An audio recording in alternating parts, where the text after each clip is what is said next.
Avela tremia sobria comoda quando Isadora Vance escondeu a última muda de prata dentro de Biblia de me, entre as páginas do livro de Ruth.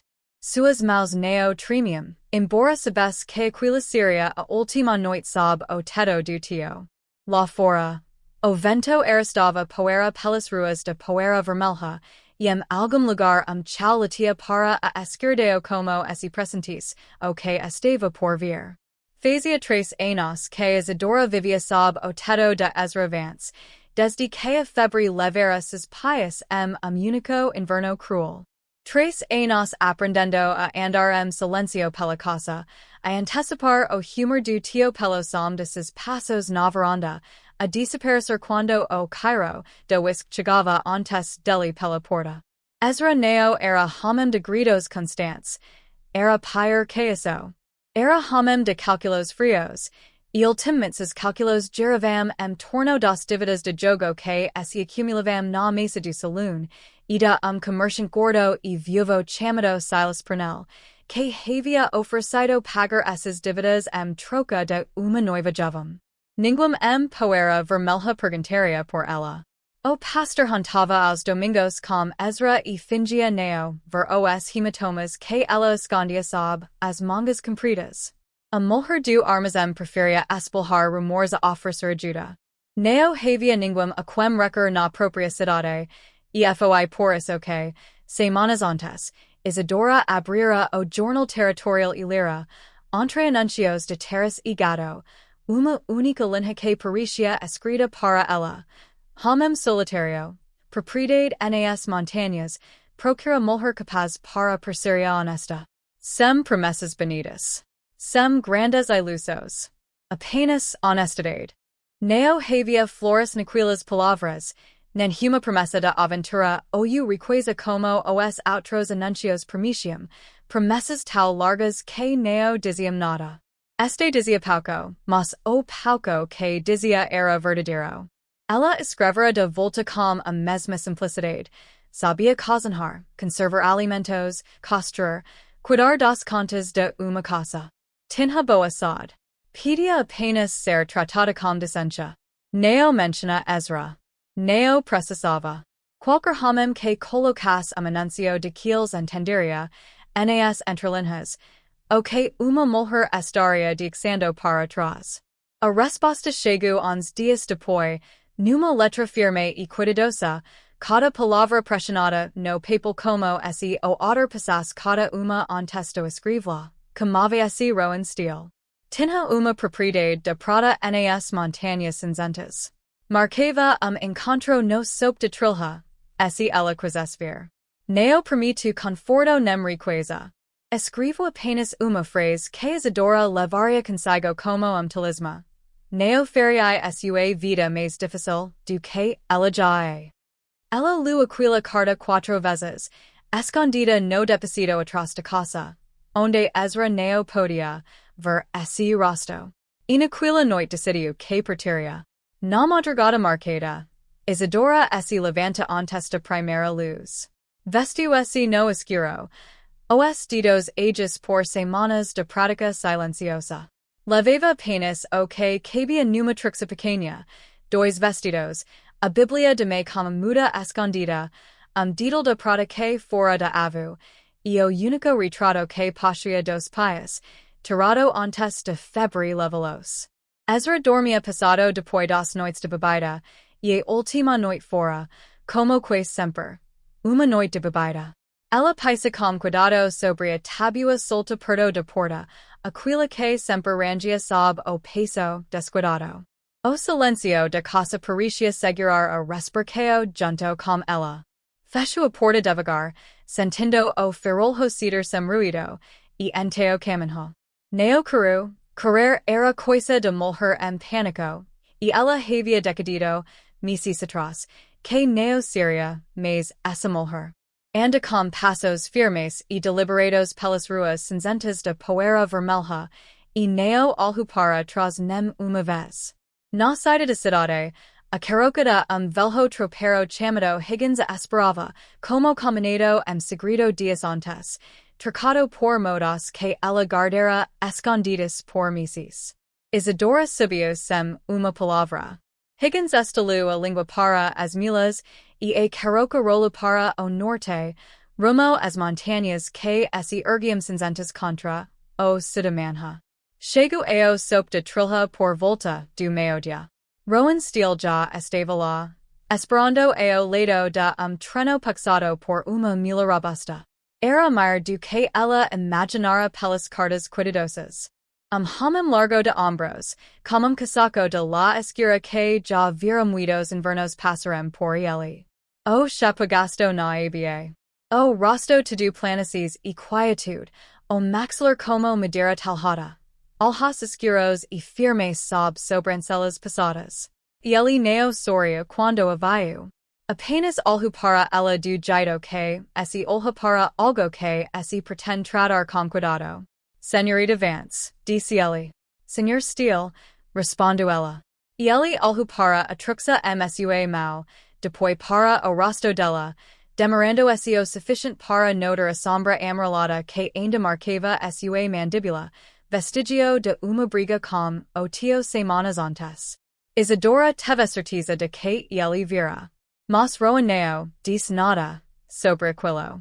Apenas desviou o olhar para a trilha que subia entre os pinheiros. A subida leva 2 horas, disse ele. A cabana está quente.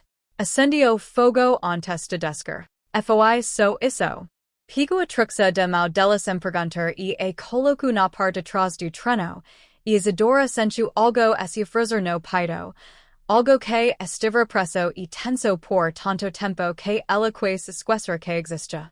Casar-se naquela mesma tarde, celebrados por pastor itinerante que Rowan havia providenciado com antecedência, homem de barba grisalha que não fez perguntas sobre a pressa do arranjo, como se já tivesse visto aquilo antes nas terras altas, onde tantas histórias comunicavam de mesma forma silenciosa e urgente. Isadora disse os votos com clareza, observando o rosto de Rowan enquanto falava. E ele responde com a mesma deliberação que usara na carta, pressionando cada palavra, como se quisesse que ela passasse. Ela não conhecia aquele homem. Havia escolhido o mesmo assim, de olhos abertos, pelo que ele oferecera e pelo que não excedera. Por hoje, aquilo era suficiente. A cabana ficava alta, numa reentrancha entre os pinheiros, encostada no ombro da montanha como se a própria montanha tivesse decidido abrigá-la. Por dentro era simples, mas limpa. Uma lareira de pedra, 2 comodos, uma mesa de trabalho desgastada pelo uso constante. Sobre a mesa, Rowan havia deixado uma vela acesa e, ao lado dela, pequeno ramo de pinheiro, gesto tão desagitado e sincero que apertou a garganta da Isadora. Pode ficar com o quarto dos fundos, disse ele. Eu fico no sorteio. Ela disse que sim. E ele assentiu uma vez e saiu para cuidar dos animais. Isadora fica parada sozinha no quarto por momento, a truxa aos pés, ouvindo o vento passar entre os pinheiros lá fora. Era o primeiro silêncio que conhecia anos que não carregava, por baixo dele, a raiva de Ezra a espreita como uma mola pronta para saltar. Respirou fundo, devagar, deliberadamente, e deixou aquele silêncio ser apenas silêncio, nada mais que isso. Começou a desfazer a truxa devagar, e não correu, embora quisesse. Lá fora, a noite descia sobre as montanhas cinzentas, e pela primeira vez em muito tempo, Isadora Vance sentiu que talvez estivesse, finalmente, segurança, os dias na montanha seguiam ao ritmo dela mesma, lentos, deliberados, passados de propósito. Rowan levantava antes da luz e voltava ao entardecer, trazendo consigo o cairo de resina de pinheiro e ar frio. Não era homem de muitas palavras, mas Isadora aprendeu, naquelas primeiras semanas, que o silêncio podia ser uma coisa diferente do que ela fora ensinada a temer. Os silencios de Ezra sempre precediam alguma coisa, copo quebrado, uma porta batida, uma mau erguida. Os silencios de Rowan eram, simplesmente, quietos. Ieli li mostru o deposito de provisos sem que ela pedis, argendo o alcapeo e apontando o que restava de farina, sal e carne salgada guardada para o inverno. Mostru onde guardava o oleo das lamparinas e o machado sobressalente, caso precisas. Numa noite, durante a ceia, pergunto se ela já havia usado uma espingarda. Ela diz que não. E ele diz que lhe ensinaria. Não porque ela faz precisar, mas porque uma mulher sozinha na montanha, enquanto ele conferia as armadilhas nas trilhas distantes, devia saber se defender. No dia seguinte, ele elevou ao patio, colocou a arma em suas mãos com cuidado, ajustou o pasaqueo de seus ombros com dois dedos de leve, sem invadir o espaço dela mais do que o necessário. Seguir firme, mas não aprute, disse ele. Arma que esse team não obedece. Ela disparou, e o coisa fez cambalear passo para trás. Rowan seguro esse o cotovelo que ela recuperasse o equilibrio, e enteo solto, como esse sabesse exatamente quanto tempo o contado podia durar antes de esse tornar demais. De novo, disse ele, e havia algo parecido com aproveito novos. Ela aprendeu, aos poucos, a linguagem daquele homem, a maneira como ele era gentil com os animais dizia mais sobre esse caráter do que qualquer discurso poderia dizer. Certa manhã, ela o observou tirar espinho de pata traseira de mula, falando baixo e constante com o animal que ele parece de tremer. Veio o recolher gao de essa quebrada numa caixa perto do fogo, e cuidar dele todas as manhãs e todas as noites com uma dedicação que apertava o peito dela de jeito que não sabia nomear. Era homem que cuidava das coisas, quietamente, sem alarde. Numa noite de terceira semana, ela costurava perto da lareira quando sentiu o olhar dele sobre si. Ergueu os olhos. E ele desviou depressa, suor subindo pelo maxilar à luz do fogo. Você não é o que eu esperava, disse ele, olhando para as chamas. Ela esperou. Pensei que você quisesse voltar, continua ele, assim que vis como era aqui em cima. A distância. O silêncio. Eu não quero voltar, disse ela. E ele assentiu devagar, e algo em seus ombros pareceu se acomodar, uma tensão que ela não percebera existir veio-la desaparecer. Foi naquela mesma semana que ela lhe contou, pela primeira vez, fragmento do que vivera sob o teto do tio. Não contou tudo, não estava pronta para tudo, mas falou da vez em que Ezra a trancara no deposito por 2 dias inteiros por ter respondido a ele à mesa. Falou com a voz baixa, os olhos fixos nas próprias mãos, esperando o julgamento que sempre vinha de outros homens. Ela deve ter provocado. Ela deve ter merecido. Rowan não disse nada disso. Ficou em silêncio por longo momento, olhando o fogo, a mandíbula tensa. Quando finalmente falou, sua voz saiu mais baixa do que o normal. Nenhuma mulher merece isso, disse ele. Não importa o que tenha dito. Foi só isso. Nenhuma pergunta invasiva, nenhuma exigência de mais detalhes. Apenas escuta, e depois aquela única frase que puse sobre ela como cobertor passado numa noite fria.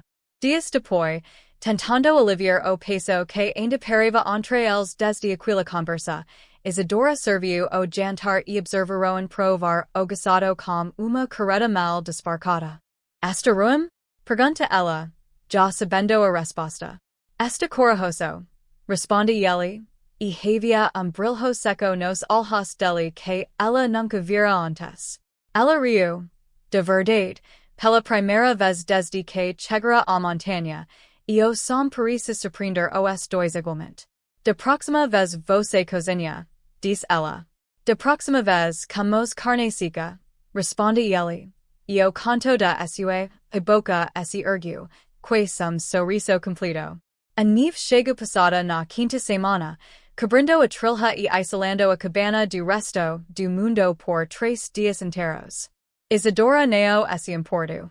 Pelo contrário, Havia algo reconfortan no isolamento, na certeza de que ninguém poderia atravessar aquela neve para alcançá-la.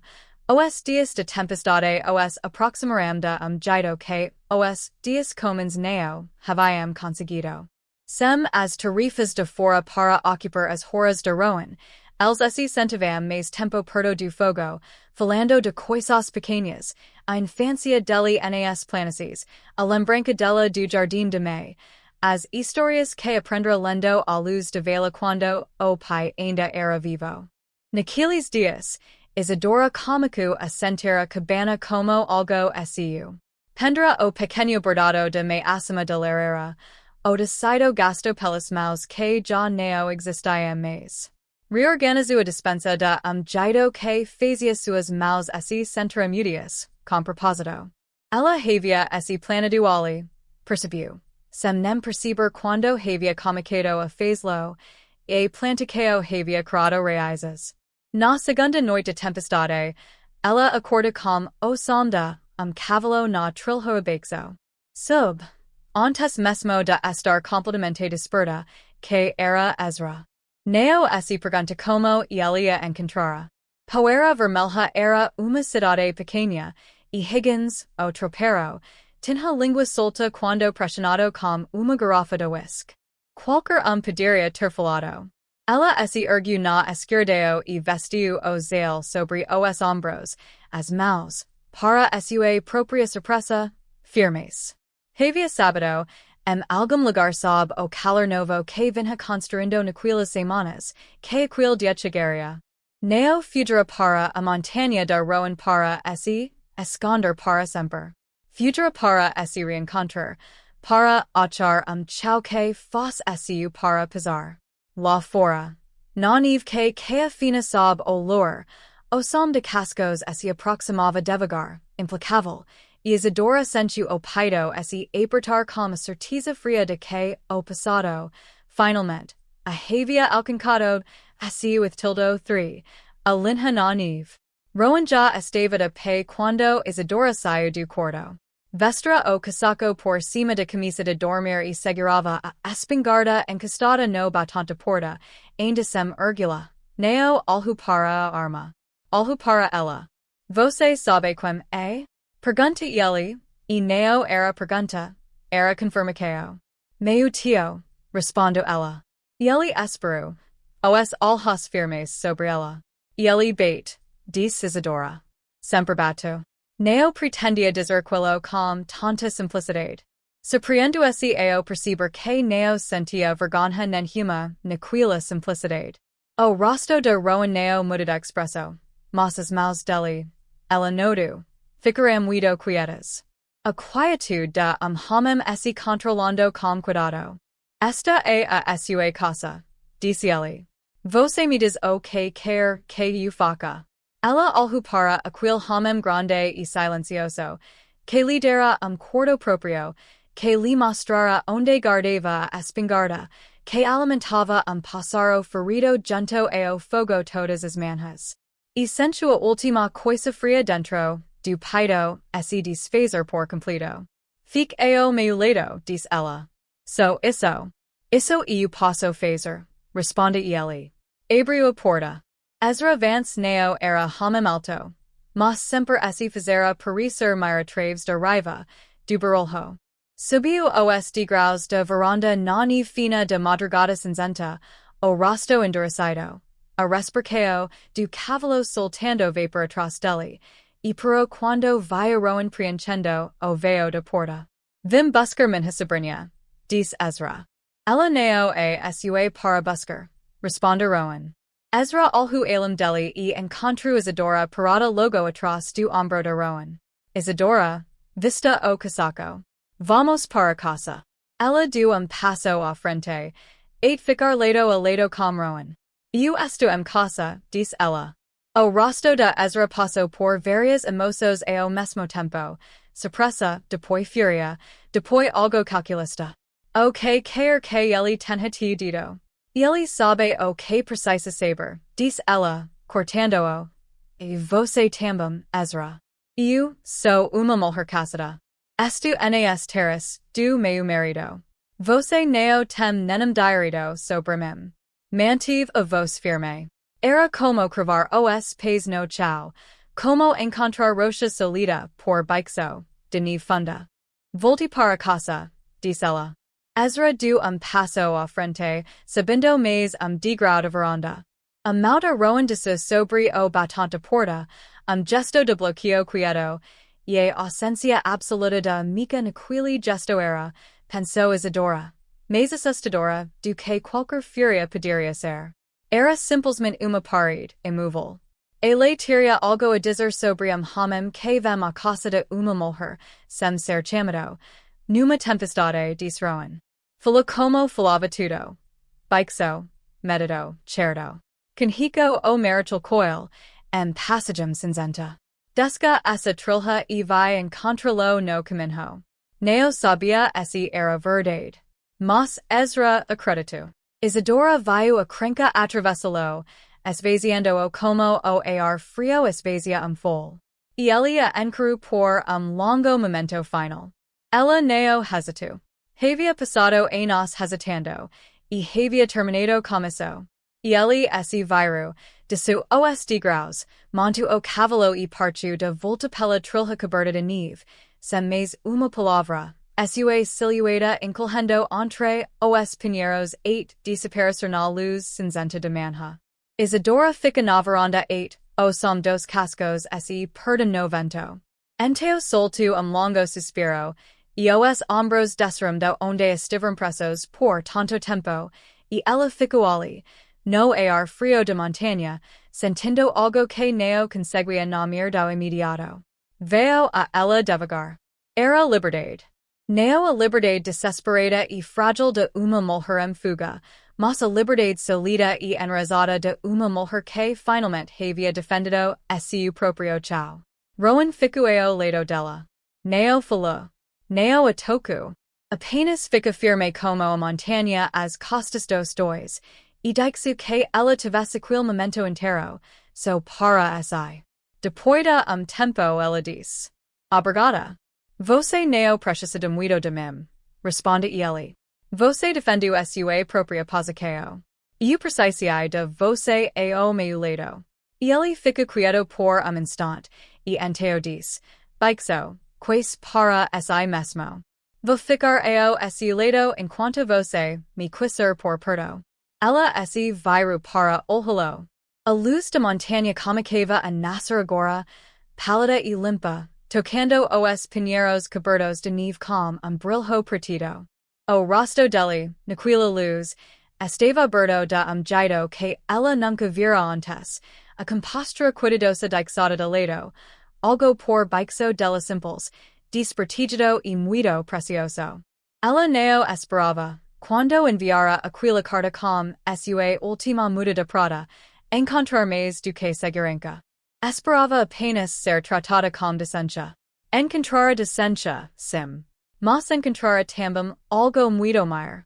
Estendo a mão e seguro a dele. E ele olhou as mãos entrelaçadas com uma expressão de espanto tão cuidadoso que aquilo a partiu por dentro, quieta e completamente, do melhor jeito que algo já partira. Entre, disse ela. Vou fazer o café de manhã. E ele a seguiu para dentro, sendo do frio. A cabana estava quente. O fogo se mantivera aceso a noite inteira. A primavera chega tarde à montanha alta naquele ano, mas chegou. A neve recuada encosta voltada para o sol. Os pinheiros soltaram seu manto branco. O primeiro verde brotou a través de terra fria com toda a teimosia obstinada das coisas vivas que sabem que nasceram para crescer. Isadora Vance, Isadora Steele.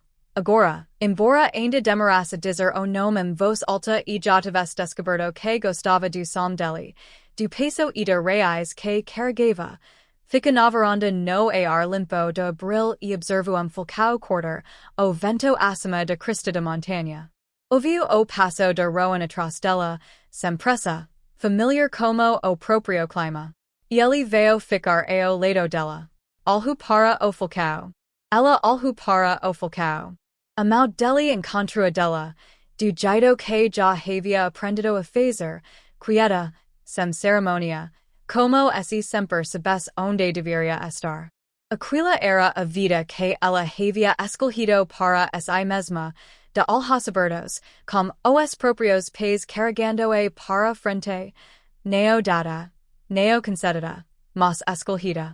Ela havia encontrado homem cujo silencio neo guardava crueldade, cujo tamanho neo carregava mica, cuja firmeza era algo em que ela podia se apoiar sem medo de ser diminuida. Estava segura. Era querida. E havia escolhido cada pedaço de quilo com o coração inteiro e certo, e aquilo havia se tornado a coisa mais verdadeira e melhor que ela já havia feito. Se essa história tocou você, deixo esse like, conte nos comentários o que achou de coragem da Isadora, e se inscreva no canal Segredos do Faroeste para mais histórias de coragem, riquimico e liberdade conquistada no Velho Oeste. Nos vemos na próxima jornada.